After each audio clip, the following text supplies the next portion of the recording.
Olá, pessoal, boa noite, sejam bem-vindos. Começando aqui com uma aguinha. O Altair já me falou que a voz dele não tá legal, a minha nunca tá, então vamos ver como é que vai sair hoje, né? Boa noite, obrigada por estarem aqui, pessoal. Tá vendo que tem bastante gente conhecida entrando. Pessoal da psicologia, eu vi que curtiu lá em peso a nossa programação de live hoje. Boa noite, Audrey. Altair, quando você entrar, me dá um alô. Tô te procurando aqui já. Vamos lá. Vou mandar aqui o convite para o Altair. Boa noite, Altair, nosso mestre da psicologia. Quem já conhece o Naruhodô Podcast aí, pessoal? Oi, Altair. Tudo Oi, Denise, tudo bem? bem? Tudo jóia? Tudo dói? Já começo pedindo desculpa pela minha voz de pato rouco, mas tá tudo bem. Tá ótimo. Tomara que a gente não piore sua voz hoje, né? Precisava fazer o Não, repouso com de certeza voz não. aí para Não, não se voltar. preocupe. Tá bom. Então vamos tentar ser rápido para não judiar mais da sua voz, tá? Vamos aproveitar aqui sua presença. Obrigada, Altair, pela gentileza de estar aqui com a gente. Obrigada por tudo que você faz aí de material, né, virtual para a gente. Eu sou uma grande consumidora e fã de tudo que você faz, você sabe, eu sempre te falo. Obrigado. O Altair, gente, para quem não o conhece, ele é psicólogo e é mais um monte de coisa, né, Altair? Você não é só psicólogo. Eu apresento ele como psicólogo estatístico e cientista. Se for mais alguma outra coisa, você me avisa aqui que a gente coloca aí no seu currículo. E ele é o podcaster do Naruhodô Podcast, que eu amo de paixão. Eu ouço demais. Altair, você é tudo. Alguém escreveu aqui, ó, concordo Obrigado. plenamente. Uma grande fonte aí para gente de inspiração, de muita ciência e conteúdo de alta qualidade. Eu acho que é a mais alta que eu conheço das coisas que eu costumo ouvir. Então, eu te agradeço muito por estar aqui. Para mim é uma honra te receber. Obrigado, foi um prazer. Eu estendo a você também, você é uma das pediatras que eu tenho como referência, assim, para tudo que eu faço, assim, e vejo. Sempre penso em te indicar e a gente está junto nessa briga, na verdade, por uma ciência melhor, né? Por uma educação científica, em que todo mundo, na verdade, tem que parar de estar certo, querer bem sucedido, querer ser bem sucedido e ajudar os outros, e pensar, na verdade, em evitar o mal para os outros, Exato. ou, por exemplo, estar menos errado, né? Esse tipo de coisa. Isso é uma coisa que não é intuitiva, não é natural, mas a gente tem que começar a construir assim, é meio triste, mas isso vai levar muito mais tempo do que o tempo da nossa vida. Mas o trabalho que a gente implementar aqui vai criar as condições para que isso se estabeleça para os nossos filhos, netos, Exato. por aí vai. O último episódio do Naruhodô, Como se constrói a autoestima, o Altair conclui assim, com essa frase que ele acabou de falar: a gente tem que aprender a querer fazer menos o bem e fazer menos o mal, né?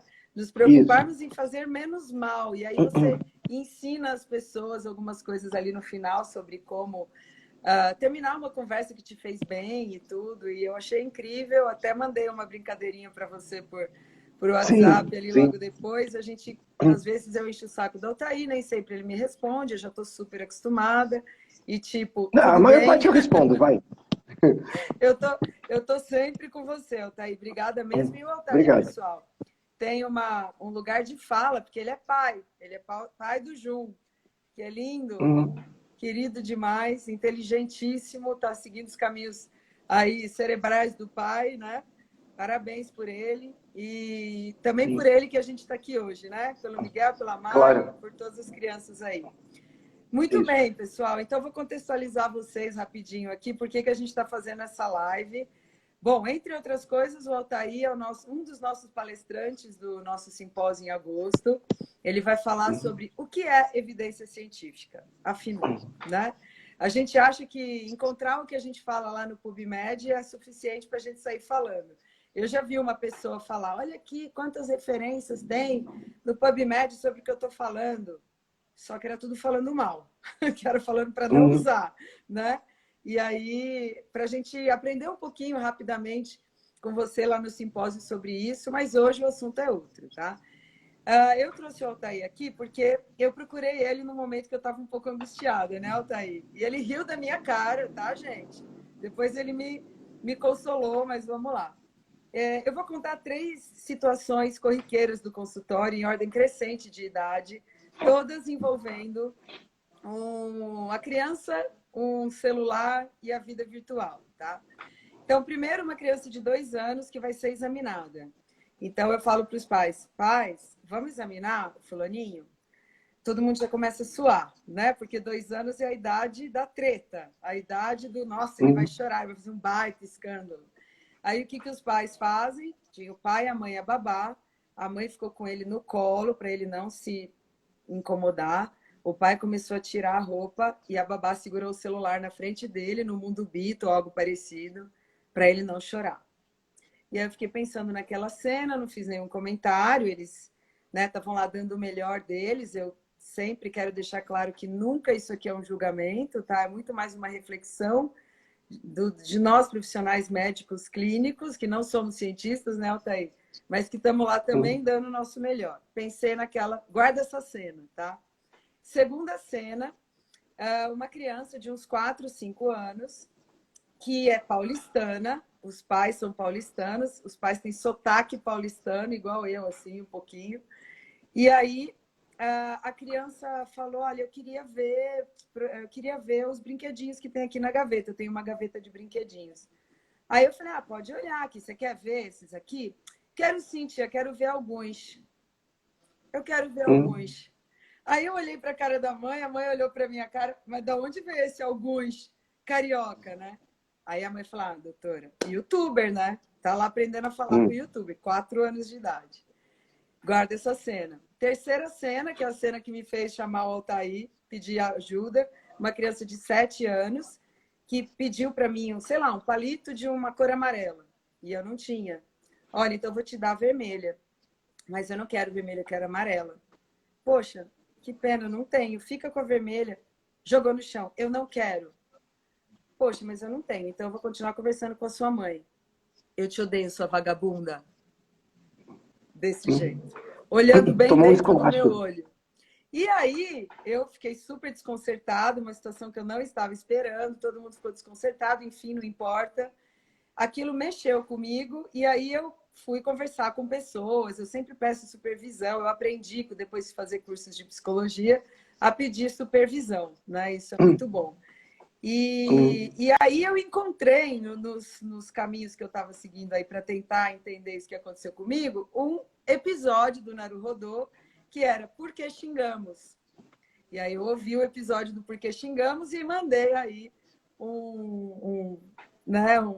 uma mensagem para o Altair. E aí ele falou, quando a gente é xingado assim genuinamente, a gente se desconcerta mesmo, né? E aí a gente começou a conversar e eu sugeri para ele para a gente fazer essa live sobre essa agressividade, né? Que a gente tem ouvido falar hoje das crianças, sobre essa vida virtual e sobre o que essa vida virtual está trazendo de mudança de comportamento para a criança. E eu vou deixar o Altair falar a partir de agora e vou fazer só mais um comentário. Aqui hoje a gente não vai ficar enxugando gelo, tá, Altair? Eu acho que nós, pediatras, a gente está enxugando gelo, que é assim, olha, não coloque seu filho na frente da tela, olha, não coloque ele no YouTube, é tantas horas de tela por dia. Os pais só faltam rir da nossa cara quando a gente fala isso, porque todo mundo está na frente da tela o dia inteiro, tá? E ninguém muito sabe o que fazer com isso. Então, Altair, nosso mestre, a palavra é sua, tá com a água aí do lado? Aguinha? Toma água aí. Muito bem, então vamos lá. Eu gostei muito do seu primeiro exemplo, do segurando a criança com o celular para ela não ficar incomodada, né? Eu queria que todo mundo pensasse assim, para quem tem gato, tá? Gato é basicamente uma criança com 2 anos. E o gato vai fazer o que ele quiser, ele não vai fazer o que você quer. Ele vai fazer o que ele quiser. Aí você vai levar o gato no pet shop, né? E o gato é o satanás. Tem o demônio no corpo, já sabe. Você vai levar ele lá para, sei lá, para tomar banho, o raio do gato, né? E aí você é como se fosse a dona do pet shop. Você abre a caixinha que tem o gato, vai pôr aquela luva gigante, aquela luva de construção civil, de torcer vergalhão, para pegar o raio do gato, que vai te morder toda, para lavar o gato, né? É a mesma coisa uma criança de 2 anos, meio birrenta, assim, né? É, por que que as pessoas, por que que os pais dão muita tela para a criança? Porque funciona. Essa é a primeira coisa. Porque funciona. Ela fica quieta. Porque eu quero que ela fique quieta, né? Claro, é sempre uma discussão entre o curto prazo e o longo prazo, né? No longo prazo, eu sei que, independente do tempo, não é bom a criança passar muito tempo na tela. Mas no curto prazo, quando eu tenho o meu saco enchido, funciona. Então é um conflito muito difícil de lidar, né? No caso do gato, você não tem como resolver. O gato não vai ficar olhando pro celular. Então você tem que lidar com o ódio dele mesmo, né? Mas ele vai tomar banho do mesmo jeito, sei lá, ele vai ter que fazer o que tem que fazer nele, né? Vai ser examinado, vai no veterinário, mesma coisa, né? E você traz o gato de volta e gosta dele e dá tudo certo, né? As crianças a gente consegue ter menos o saco enchido porque a gente cria distratores, né? Então, assim, uma coisa para os pais em geral, apesar de eu ser psicólogo e eu ter atendido um pouco, né? Eu ser sensível à clínica, né, psicológica, eu não atendo hoje em dia. Mas eu tenho muita sensibilidade, eu tenho muita empatia mesmo pelo papel do psicólogo, pediatra e todo profissional de saúde que lida com um paciente de muito próximo, assim, né? Porque é um saco, né? É um saco. Você toma esculacho, você fala uma coisa, a pessoa entende outra. É assim mesmo, né? A pessoa chega com você com uma expectativa e, na verdade, ela quer que você cumpra a expectativa, ela não quer que você resolva o problema, né? Isso, você interagir com um profissional de saúde lembra muito um relacionamento com namorado, marido, esposa, né? Porque, às vezes, no casal, você tem aquela pessoa que quer discutir sobre o problema e você tem aquele que quer resolver o problema, né? Então, por exemplo, eu estou discutindo com você, você está me contando o problema, você só quer falar sobre o problema.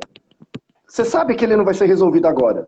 O outro pode chegar e falar, o que eu tenho que fazer para resolver o seu problema? Me fala, eu faço qualquer coisa, né? Aí a outra pessoa fala, mas você não me entende, começa a chorar e dá aquela briga toda, né?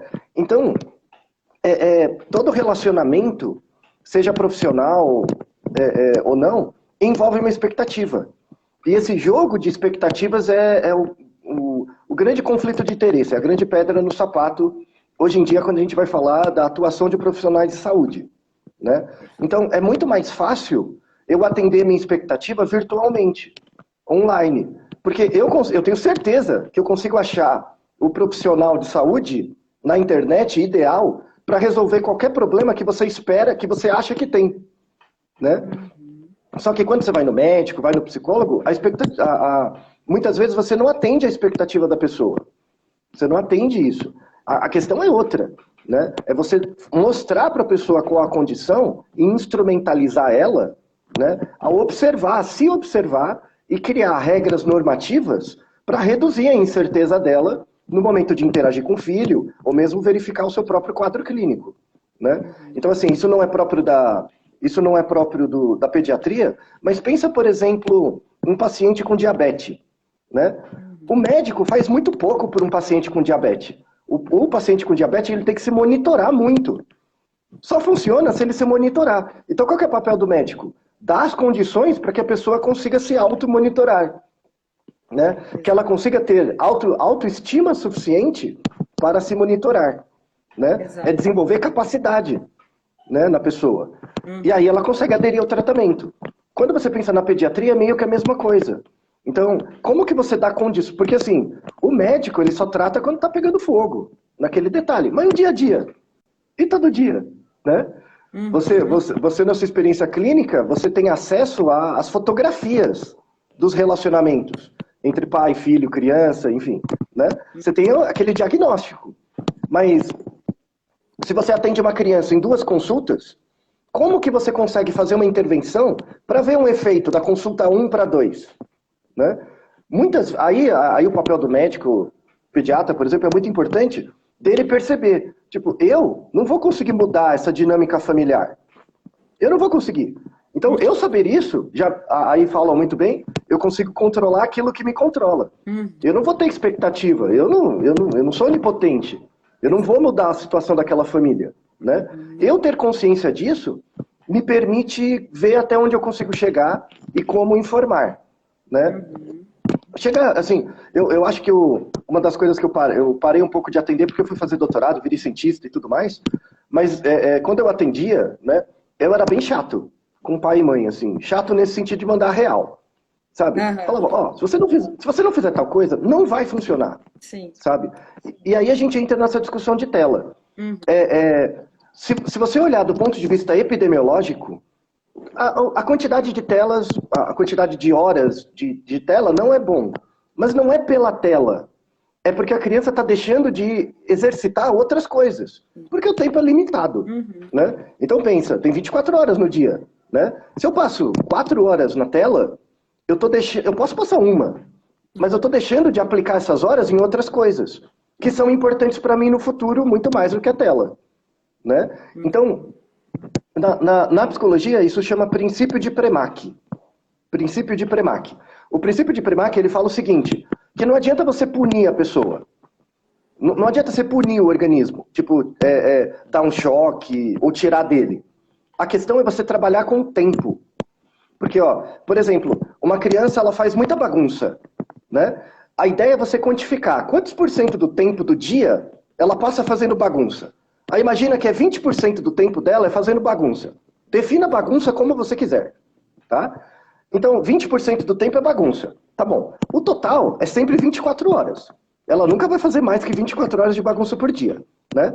E ao mesmo tempo, no dia, ela faz outras coisas também. Então, se ao invés de eu punir a bagunça dela, eu começar a reforçar outros comportamentos, proporcionalmente vai diminuir a quantidade de bagunça. É aritmética, sabe? É aritmética. Né? Então tem vários casos, no princípio de Premack é um artigo da Science, 72, eu acho, né? E é muito, o princípio de Premack você consegue usar em várias áreas de educação, né? Então se eu começo a estimular outros comportamentos, por exemplo, tocar um instrumento, né? Você vai começar a fazer menos bagunça, porque não sobra tempo, Exato. sabe? Então, isso é uma coisa que o médico... Isso é uma coisa que o médico não sabe, mas ele pode informar. Exato. Eu vou fazer um comentário para você descansar sua voz, que eu estou preocupada com a sua voz. Não, relaxa. Toma uma água aí. Então, eu queria fazer 3, não sei se vou lembrar dos 3, eu tinha pensado em 3 comentários aqui, mas vou fazer pelo menos 2 de coisas que você falou até agora e que a gente meio que desconsidera, assim, né? Eu me capacitei muito em orientação parental, né? Eu tenho feito muita orientação parental e é exatamente isso que você fala da coisa de uma semana para outra. Então, você conversa, você traça metas, você ensina a pessoa, ajuda a pessoa a mudar aquele comportamento e você busca o resultado logo depois, né? E é isso que na nossa prática não tem e a gente acredita muito que os algoritmos estarão ajudando a gente. E a gente acaba atrapalhando mais do que ajudando quando a gente usa esses algoritmos. Então, o que você falou, que para mim mudou muito, eu também aprendi com você muito isso, é que esses comportamentos são relações. Eles envolvem relações. Você falou várias vezes a palavra relacionamento, você comparou com relacionamento, e também é nisso que a gente tem que intervir quando a gente está buscando uma mudança de comportamento da criança, porque a criança não fica hipnotizada no iPad do nada, né? Os pais é que acabam trazendo por algum motivo. O que eu vejo muito no consultório é que, para tirar a criança do iPad, eu falo iPad porque é isso que vem na cabeça, mas qualquer tela, isso implica em trabalho para os pais, que às vezes estão sobrecarregados, que às vezes estão ausentes, não estão ali, estão trabalhando, enfim. Está todo mundo meio distraído ou sobrecarregado e sem tempo para tirar a criança daquela hipnose. A criança fica hipnotizada mesmo. 2 anos eles abrem o olho e fica assim, parado, olhando para o celular, parado, assim, paralisado.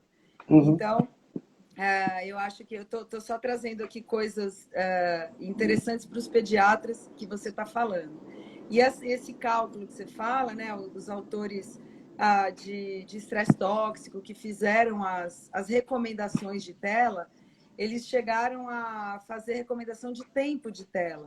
Mas a gente sabe que a qualidade do que eles estão vendo também é muito diferente. É diferente ver YouTube e, sei lá, fazer um joguinho. Você até falou isso no evento que você fez com a gente, né? Um joguinho interativo, enfim, ou um tempo de tela funcional, que a criança está conversando com alguém que ela conhece, enfim, né? Substituindo aí, jogando junto ou jogando sozinha, né?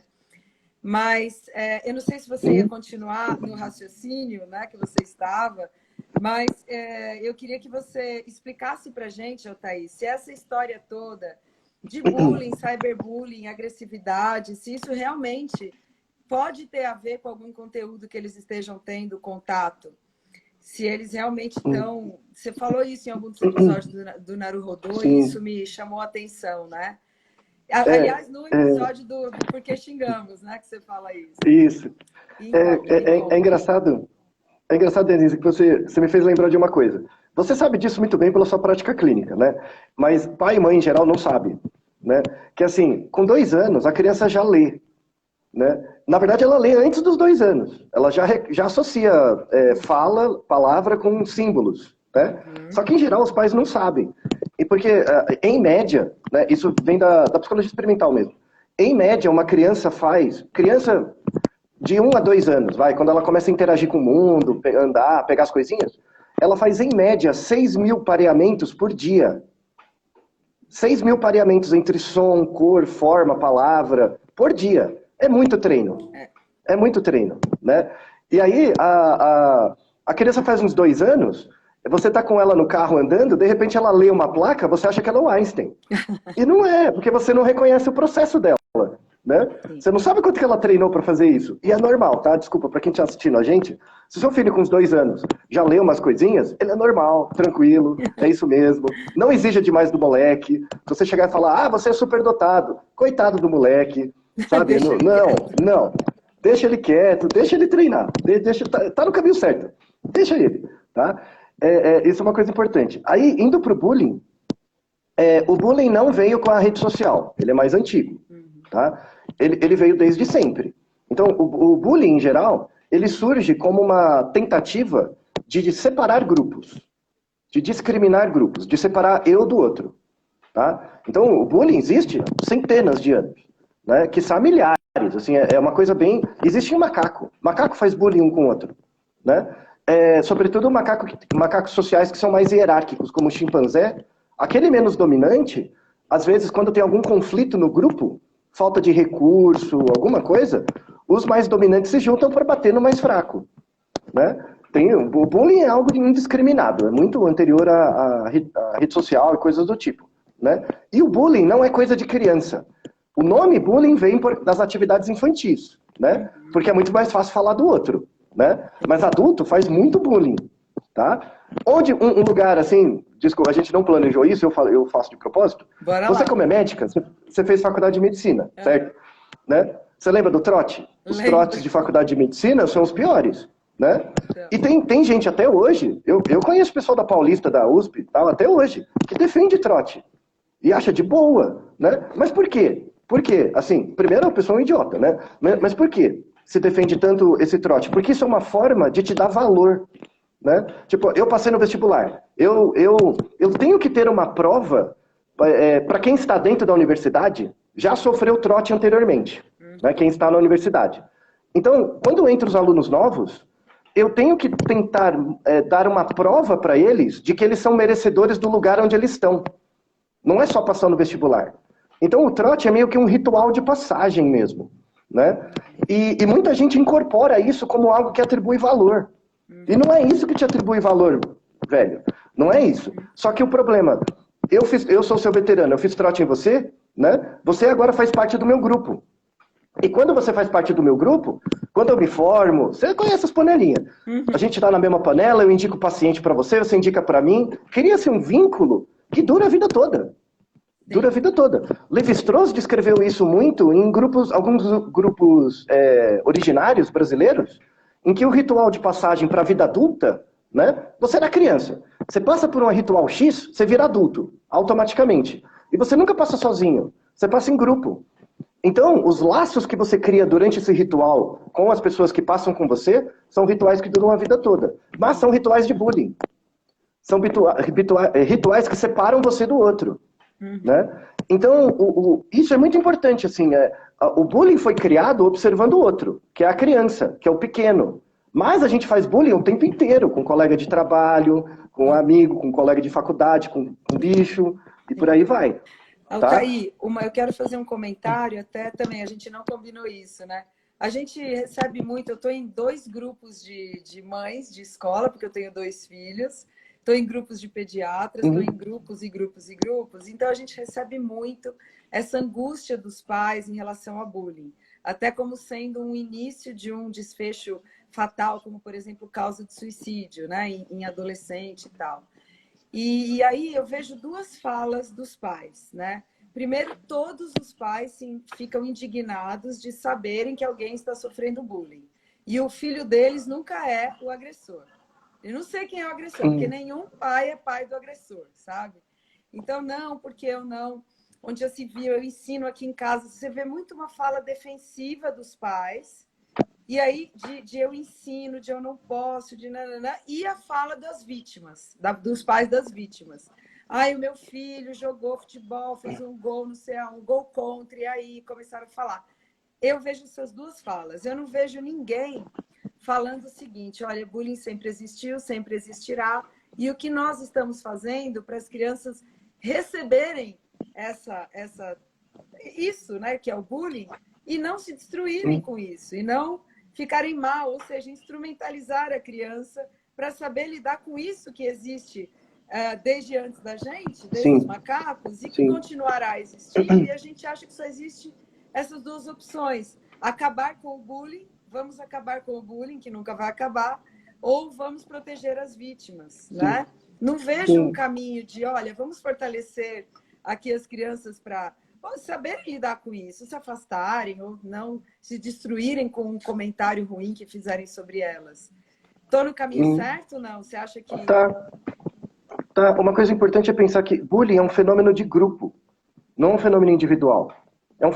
Lembra muito o jogo de futebol, né? Que tem aquela horda que ataca o outro, do outro time, né? Você pode ser corintiano roxo, né? Você sozinho não vai bater no palmeirense, mas quando você está em 100 caras, aí você bate, né? O bullying é o resultado de um processo social. Só que assim, o peso tem que ser muito maior na escola, porque a instituição é que cria o grupo. Né? Então, uma estratégia muito boa para reduzir o bullying, né? Porque ele nunca vai acabar, conflitos de grupo sempre vai ter. Sempre vai ter na sua classe quem você gosta, quem você não gosta. Às vezes você não fez nada e não gostam de você. A vida é assim, né? É um saco, mas é assim, né? Mas a escola tem que ter esse papel atuante de como ser um bom mediador dos conflitos dentro do grupo, né? Então, assim, quando eu estudei, eu fiz toda a minha formação em escola pública, né? Eu lembro do bullying. Não que eu não sofri bullying, mas eu fui omisso muitas vezes. Eu lembro de todas as vezes que eu fui omisso, eu não esqueço até hoje, né? E que dava para fazer alguma coisa. Tinha condições para fazer alguma coisa. Então, a maior parte das pessoas faz alguma coisa simplesmente não fazendo nada. Jogando pro outro, né? Jogando pro outro. Isso. Então, isso é uma problemática, né? De você chegar para a criança e falar assim, tudo bem, você não sofre bullying, mas você vê. O que você vê? Como que é? Né? Tipo, que situação acontece? Né? E ver esses padrões, mostrar para a criança esses padrões. Tá vendo? Toda vez no grupo que acontece isso, vão encher o saco do fulano? Por que isso acontece? Porque você não argumenta, sabe? E argumentar não é sair na mão com todo mundo. É perceber o padrão do grupo mesmo. Exato. Porque se você mexer nisso, toda a dinâmica do grupo mexe. Né? A gente é um povo muito passivo nesse sentido. E por ser passivo, a gente acaba ficando tolerante. Né? Exato. Isso é uma característica bem do Brasil. Assim, tem um peso cultural muito grande. Eu estou lembrando um pouco do Brasil. Do episódio do Maslow, que você fala, da mãe do Maslow. Eu achei muito interessante aquilo. Eu sabia que ele tinha questões com a mãe, né? E aí você conta que ele sofria muito bullying, né? Muito preconceito antissemita, mas que a mãe dele também era preconceituosa, era racista, né? Acho que é isso que você fala. Isso, era racista. E que ele conseguia, desde muito cedo, ver aquilo. Eu acho que esse olhar, né? Abrir esse olhar, talvez seja um caminho mesmo. Ao invés de... Eu atendo, Altair, Sim. uma menina no consultório que é modelo. Uma menina muito... Ela tem uma beleza, assim, óbvio, fora da curva. Se você soubesse o quanto essa menina sofre, porque o que acontece? Quando ela chega no grupo de meninas, ela precisa ser invalidada de alguma forma. É claro. Porque ela é muito bonita, então ela chega muito bonita. Não, então ela deve ser burra, ou ela dá para todo mundo, ou ela... Sabe? Ela fala Sim, isso sim. para mim, ela é muito inteligente. Então ela fala isso para mim, que ela percebe que ela tem que fazer uma força surreal, muito maior do que as outras meninas, para conseguir fazer amizade, sabe?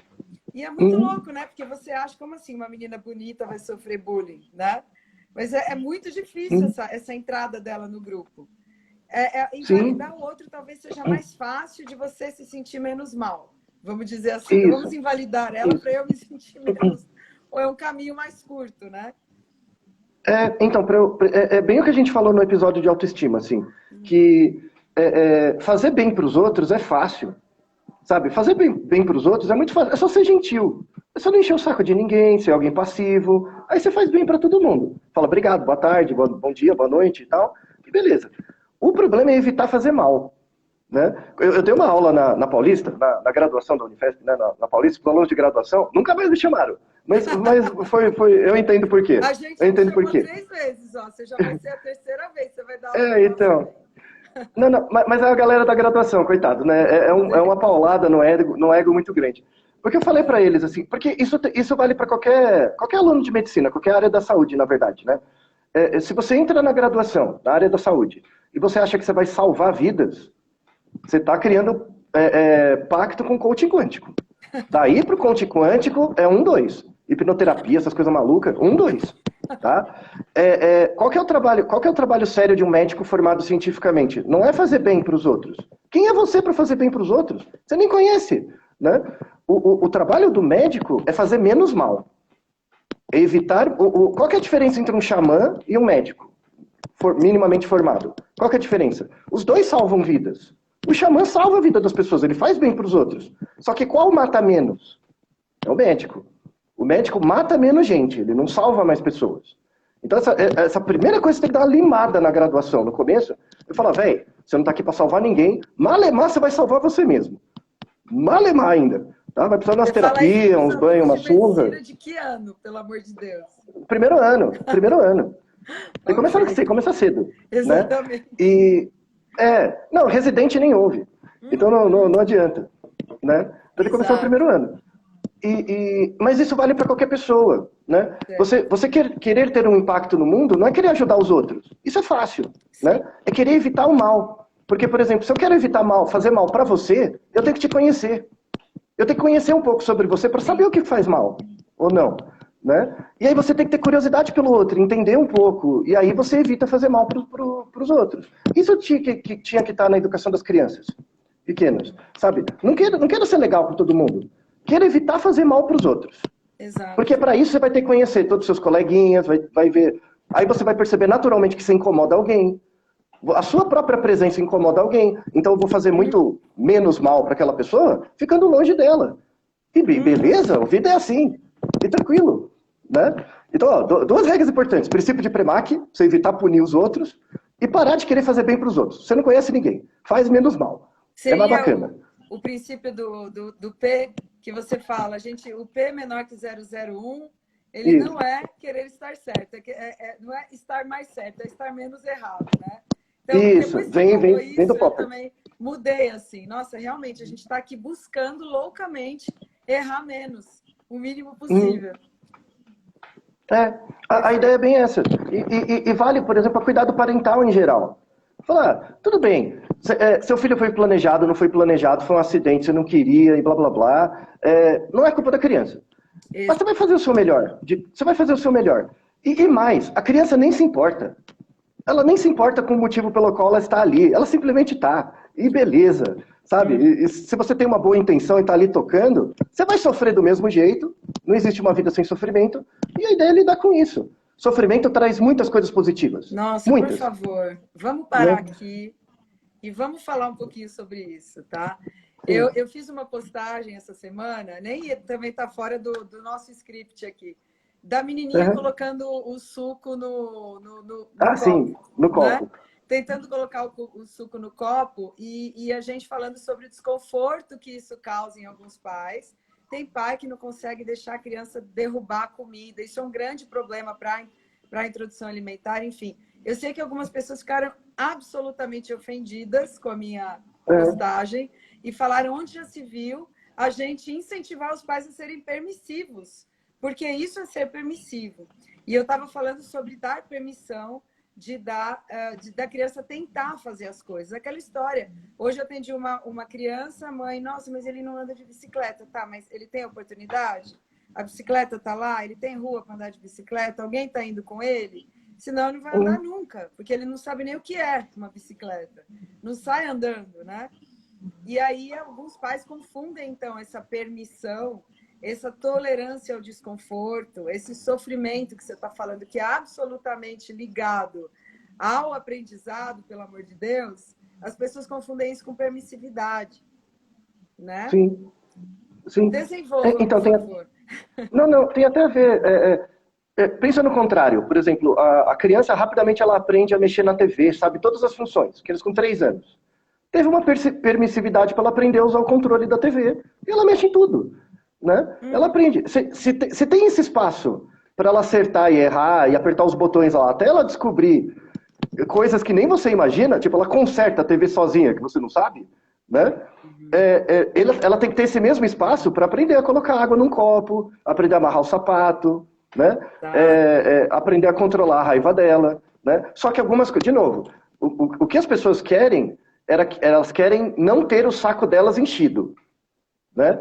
E aí é o problema. Então, não tem filho. Se você não quer ter seu saco enchido, não dá, sabe? Não dá. Vira um ermitão mesmo. Não tem como. Né? É o trade-off. É o quanto que você dá de energia, o quanto que você dá possibilidade para o seu saco ser enchido em troca de outros benefícios, outros reforços. Né? Perfeito. Mas não, assim, eu fico até pensando, Denise, eu estava discutindo sobre isso com um colega, né? A gente vê, né, assim, a incidência de ansiedade, depressão, vários problemas, transtornos mentais maiores, assim, tem aumentado muito, né? Mas uma grande razão por isso, as pessoas podem ficar culpando política e tal, mas é que simplesmente o mundo ficou mais complexo. Hoje, o mundo é muito complexo, tem um monte de gente buzinando na sua cabeça, né? A própria complexificação do mundo faz com que você não consiga ter tempo para ficar de boa. Você sempre tem que estar preocupado com alguma coisa, né? E aí é por isso que existe uma certa tendência dos indivíduos a buscar soluções simples. Isso é uma das razões, do ponto de vista individual, por trás da polarização. Porque quando você polariza, automaticamente você vai estar num lugar ou no outro, as coisas ficam mais simples de resolver, né? Então, só que isso é um processo inevitável. A vida vai ficar mais complexa, né? Ela vai ficar mais complexa por quê? Porque você vive num mundo com muitas pessoas, você é afetado por pessoas que você nem conhece, mas que dizem coisas, né? E aí a sua busca é em tentar entender como esses outros funcionam para fazer menos mal para eles e ser menos controlados por eles também. Então é uma situação muito difícil. Sim. Sabe? E é uma dificuldade da nossa geração. Os adolescentes, as crianças mais jovens, elas são meio blindadas para isso. Né? Tem um dado muito interessante de TikTok. Né? Que TikTok é tão aditivo quanto o Instagram, assim, né? Até mais, né? Para alguns casos. E bem de adolescente. Tem uma certa tendência, é porque assim, o público adolescente que usa TikTok não é homogêneo, ele é bem heterogêneo. Sim. Tem um cluster ali, que é em torno de uns 30%, que tem diminuído o uso de TikTok com o tempo. Eles têm diminuído e têm feito um platô. Assim, ou seja, é o princípio de Premack. O cara dedica um tempo para aquilo, mas ele consegue ter autocontrole para dedicar o tempo para outras coisas. A gente que é velho, a gente não tem essa capacidade de ter o tempo de permissividade para lidar com isso. A gente não teve tempo de aprender, né? E aí você fica o tempo inteiro lá com bunda, violência, piada e scrollando lá infinito. Então o problema, por exemplo, de TikTok e tal, é muito mais para nossa geração, o povo 30 a mais, do que para os menores. Né? Criança é outra história, mas o adolescente ele está começando a ficar mais blindado disso. Amém, né? que assim seja, pelo amor de Deus. Eu não sabia, que interessante esse dado. Muito interessante. Altair, você falou aqui TikTok ser mais aditivo, né? Eu vou fazer um comentário só antes de entrar na pergunta que eu quero mais fazer, que é se essa coisa vicia ou não. Mas eu quero fazer um comentário. Você falou, a gente está sempre preocupado, né? Uma coisa que eu tenho notado no consultório são os pais sempre, o tempo todo, achando que 24 horas por dia eles têm que estar ensinando algo. Então, olha, isso aqui é o método tal, que eu tenho que fazer educação respeitosa, psicologia positiva, não sei o quê, porque se eu explodir com ele, ele vai ser um drogado no futuro, sabe? Uma coisa assim, o tempo todo os pais se auto-vigiando e é extremamente cansativo isso, né? Você pode perder a paciência, tá tudo certo, autocompaixão, sabe? Tá meio demais, assim. Eu acho que é tanta informação, tanta busca de algo, como você falou, milagroso e rápido, que as pessoas estão o tempo todo preocupadas. E aí acaba se afastando da criança, porque fica aversivo aquilo, bota lá no celular, fica cada um no seu e tá tudo certo, né? Muito bem. Então, Altair, me fala aí a opinião, então, sua opinião, né, que para mim é aí igual à verdade, tá? Deixa de ser besta. Existe... não quero nem saber, você tem essa responsa. Olha o xamanismo. Vício nisso daí, vício em internet, vício em rede social, existe ou não existe? Para você pensar, por exemplo, por que, entre aspas, vício em internet é diferente de vício em cocaína, por exemplo? Porque a cocaína atua direto no neurotransmissor. Ela substitui, ela tem uma ação direta no cérebro. Tá? Então, existe vício em cocaína, em cigarro, esse tipo de coisa. Porque existe uma ação na causa material mesmo. Sim. Né? Você não consegue produzir sozinho o efeito da cocaína. Não consegue. É um burst a mais. Tá? Quando você pensa, por exemplo, vício em jogo, é outra história. É um vício também, é um reforço, mas o que vicia é o contexto, é um ambiente. Né? Então, o cassino, por exemplo, né? Você entra no cassino, deixa o dinheiro todo, deixa a vida toda ali no cassino, né? Acaba com a sua vida. É diferente do vício em álcool, por exemplo, ser alcoólatra, porque o álcool anda com você o tempo todo. O cassino não, você tem que ir naquele lugar, né? Quando você pensa em rede social, ele é uma coisa um pouquinho outra, é meio que um meio termo dessas duas. Tá? Você não precisa ir num lugar específico como um cassino para usar a rede social, mas ele não afeta o seu cérebro diretamente como o álcool. Certo. Então ele é meio que um intermediário, né? Entre o vício em jogo e o vício em substância. Né? Só que o mecanismo dele é eminentemente comportamental. Então, assim, em psicologia experimental, o experimento clássico, né? Se eu boto um ratinho numa caixinha, né? E eu coloco lá, eu deixo ele com sede, eu coloco, toda vez que ele aperta um botão, ele ganha água. Né? Aí ele vai começar a apertar a barra loucamente para beber água. Certo? Ele ficou viciado em apertar a barra? Isso é uma pergunta. Ó, o rato tá com sede. Eu coloco ele numa caixinha. E ele aprende né, que se ele apertar a barra, ele ganha um pouquinho de água. Por que não? Você de fora, vendo ele tá lá fritado apertando a barra. Então, apertando, tomando, é isso? Oi? Tá me então, sim. Responde para mim. Desculpa, responde para mim. Então, eu não entendi. Ele tá apertando muito loucamente, é isso? Porque ele tá com sede. Sim. E ele descobriu que se ele apertar a barra, ele ganha água. Sim. Para matar a sede dele. Aí você de fora vendo ele, você vai ver ele apertando a barra loucamente. Para tomar ele água? Ele é viciado em apertar a barra? Se ele tá tomando água, não.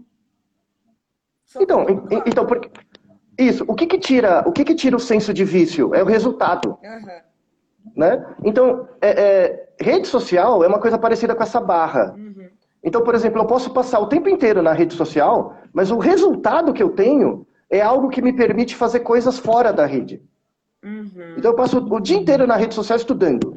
É que é raro, tá? Mas, por exemplo, tá? Tem esse lado positivo, né? Mas tem o lado negativo que é eu ficar lá pirando, fritado, né? Só com um ganho, um ganho próximo. Né? TikTok é um pouco... Instagram também, os dois são iguais. Né? Que é, por exemplo, você vê um monte de mulher dançando. aquelas musiquinhas de 5 segundos, né? Aquela música chiclete e lá um povinho dançando, né? Aquilo é um reforço de curto prazo. Você tem um reforço de curto prazo. E é o reforço em si mesmo. É isso que configura o vício. É esse tipo de relação, né? Eu posso pegar o mesmo mecanismo, a mesma rede social, e mudar o padrão de reforço para ser um reforço que me reforça no futuro. Então eu te mostro uma coisa, que é uma, por exemplo, eu te mostro uma curiosidade. Você fica lá no TikTok ou no Instagram e você vê uma coisa que é uma curiosidade que você pode usar depois, né? Aí não seria vício. É um ganho como a água, que tem uma saciedade e depois você vai aplicar, né? Então essa coisa assim de vício e colocar tudo na mesma caixa é muito ruim, né? Sim. Porque dá para, porque o problema é o que você está reforçando. Se você está reforçando uma coisa de curto prazo, que é ela por ela mesma, aí é vício. Mas se você está reforçando algo de longo prazo, que a pessoa pode generalizar, pode não ser. Então depende do uso que a pessoa faz.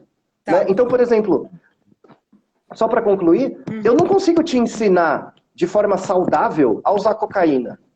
Eu não consigo te ensinar de forma saudável a fumar. É um bagulho que faz mal. Agora, a rede social eu consigo. Porque ela tem esse caráter dialético. Faz sentido. Sabe? Tá. Então, eu vou fazer uma pergunta agora, que também não estava combinada, que a gente tem visto cada vez mais, né? Por exemplo, na Liga de Obesidade Infantil no HC, a gente tem um uso de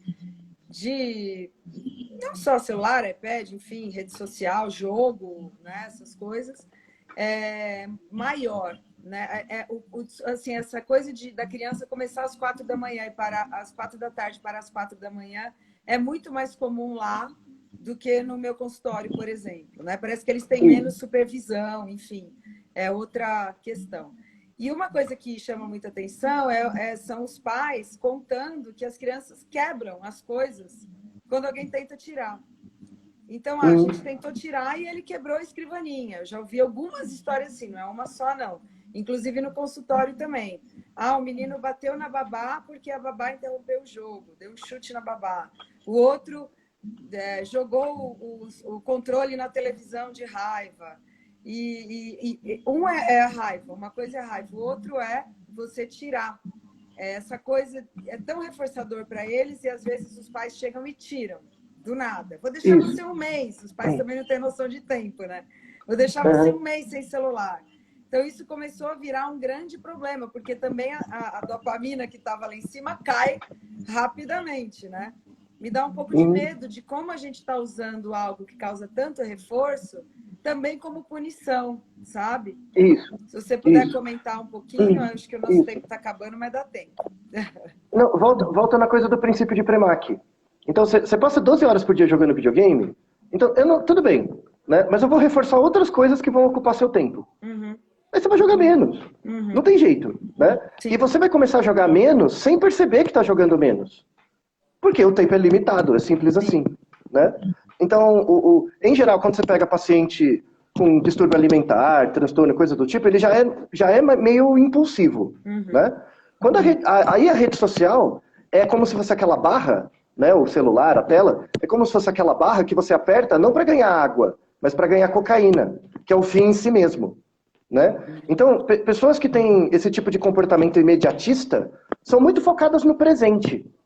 São muito focadas no agora, no reforço próximo. Né? A ideia é como que você cria autocontrole nelas? Como que você faz para elas esperarem?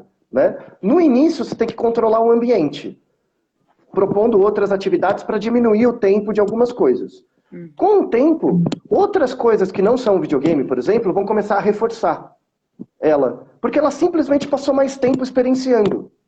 Né? Então o princípio de Premack é muito forte nisso. Se eu reforço outras coisas, o organismo vai começar a criar uma homeostase do tempo que ele passa em cada coisa. Tipo, eu nunca vou saber que ir até a esquina é legal se eu nunca for. Eu não vou ter como saber. Né? Agora, se eu botar o cara para reforçar isso, né, ele vai começar a perceber ganhos secundários. E aí vai diminuir o tempo que ela passa em coisas mais desadaptativas ou opositoras, enfim, coisas do tipo. Só que, de novo, o pai e a mãe não acompanham o processo da criança. Só acompanha quando estão enchendo o saco dele. Exato. Né? Então, é isso. Os pais precisam se olhar, né? E essa Sim, coisa daí sim. de tirar, fica um mês sem jogar, de castigo, vamos supor. Você acha que, eu acho que isso gera um sofrimento tão grande nas crianças, porque elas estão Ah, lá sim. o dia inteiro e de repente fica sem nada, né? Eu acho um pouco estranho isso, me incomoda. Até para Sim. citar, né? Teve um caso famoso de uma mãe que a menina tinha acho que 1 milhão, não sei quantos milhões de seguidores no TikTok, e é bem isso que você falou, não acompanhou o processo. A menina ficou famosa no TikTok. Quando a mãe viu, a menina estava famosa no TikTok. E aí ela fez um textão falando que a menina estava perdendo a infância, coitadinha. Eu tirei o TikTok da minha filha. E todo mundo apoiou essa mãe. Que maravilhosa, que mãe dedicada. E eu fiquei pensando como que a menina chegou no 1 milhão de seguidores. E segundo, será que tudo bem tirar isso dela de repente do mais absoluto nada? Né? Fiquei um pouco É, preocupada com a menina, eu sabe? também. Porque você não sabe o processo dela, né? Mesma coisa jogo online. Assim, eu sou mais velho, mas eu comecei a jogar muito cedo. Eu ganhei meu primeiro videogame com 3 anos. Meu pai me deu meu primeiro videogame com 3 anos, era um Odyssey, né? Eu aprendi a ler e escrever num videogame, né? Só que assim, principalmente a parte de jogo online, eu joguei jogos online que eu conheço pessoas que eu conheço, converso até hoje, né? É um espaço produtivo, Sim. né? Tem muito troll, tem muita gente imbecil, né? Também, mas assim, a força tem que surgir dos dois lados, né? Então, por exemplo, tem muitas empresas que estimulam comportamento tóxico para ter mais aderência e mais pessoas jogando. Aí é zoado, tem que ter processo, regulação e tal. Exato. Mas é possível estabelecer relações produtivas que gerem coisas legais? Pode, tá? Mas em geral, não gera. Em geral, quando você passa muito tempo jogando e passa muito tempo do seu período crítico de socialização, né? Vai entre 9 e 15 anos. Quando você passa muito tempo disso no jogo online, hoje, amanhã eu não sei, hoje, pela arquitetura do sistema, é deletério. Mas não porque o videogame é ruim, não é. É pelo modelo de negócio do jogo.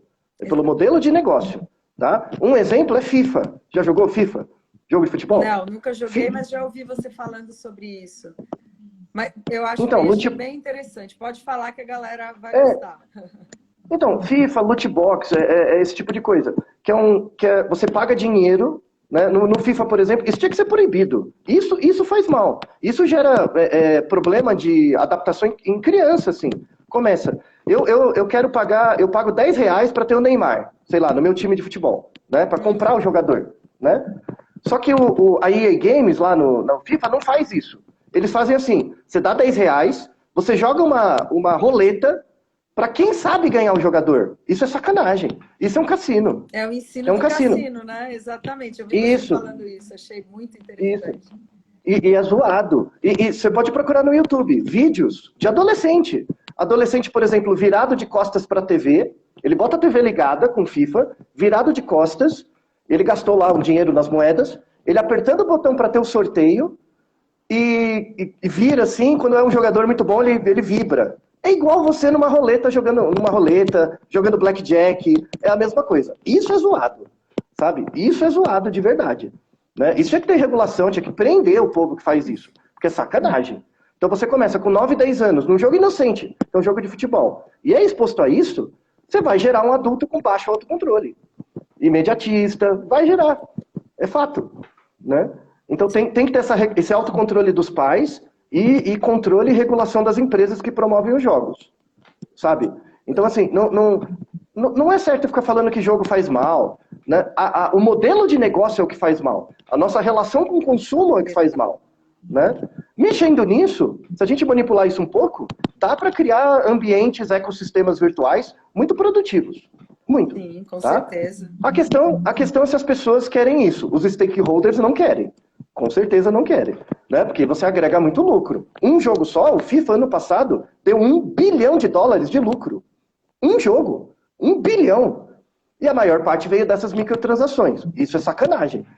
Né? Sim. Então, E aí a gente, infelizmente, eu acho que a gente está no momento, eu não vislumbro nenhum controle que não venha dos pais. E o mais absurdo, a gente tem, às vezes, pediatras falando isso. Olha, o problema é dos pais.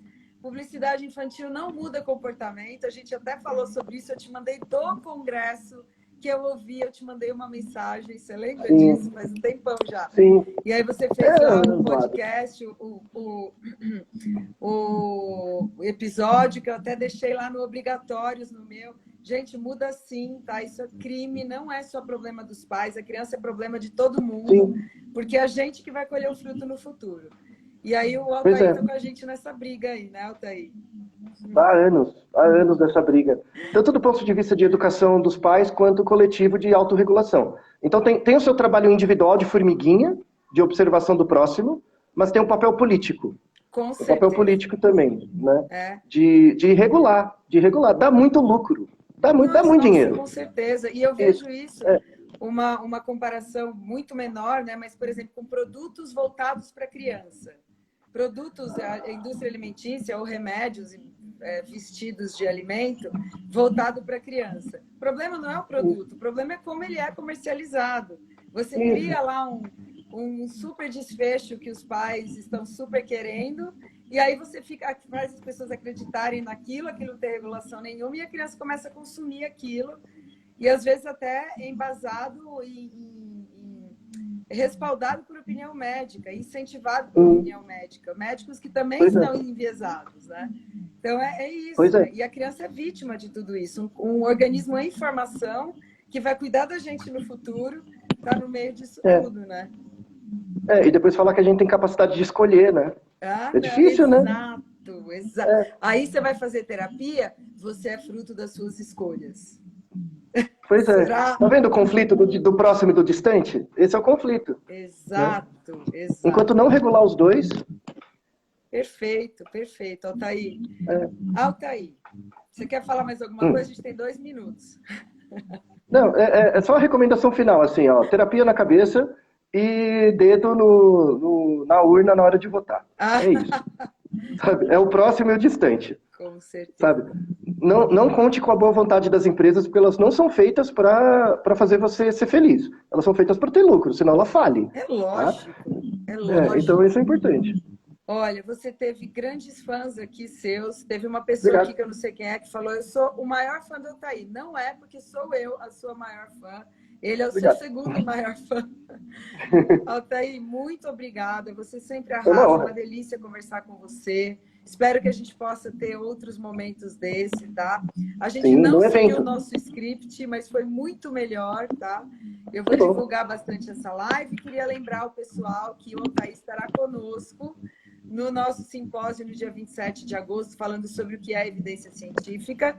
E ele tem o podcast mais incrível do mundo, que é um podcast de ciência com o Ken Fujioka. Como é que ele fala? Naruhodô, ilustríssimo ouvinte. Adoro ouvir ele, tem uma voz ótima. Muito obrigada pelo que vocês fazem lá. Eu super sempre incentivo. E eu também participo lá do dinheirinho lá, que você incentiva. Os apoiadores. Dos apoiadores. Os apoiadores. Eu sou apoiadora do Naruhodô, porque vocês têm que continuar o resto da vida fazendo isso, tá? Muito Lembrando que você participou de um episódio. Vou recomendar também o seu episódio. Você participou sobre telemedicina. É verdade, eu participei de é verdade.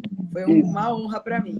Teve um paciente meu que falou: você participou do Naruhodô, foi muito legal. Porque, vou colocar no meu currículo aquele episódio. Pessoal perguntando o nome do podcast, é o Naruhodô Podcast. A Débora é do meu curso, Débora. Eu sempre falo lá do podcast do Altair e do Ken. Falou? Beleza? Muito obrigado. Gratiluz! Valeu! Eu sabia, eu tinha que terminar assim. Obrigada. Isso. Tchau, gente. Valeu mesmo. Obrigado. Boa noite, pessoal. Obrigada por estarem aqui. Até mais.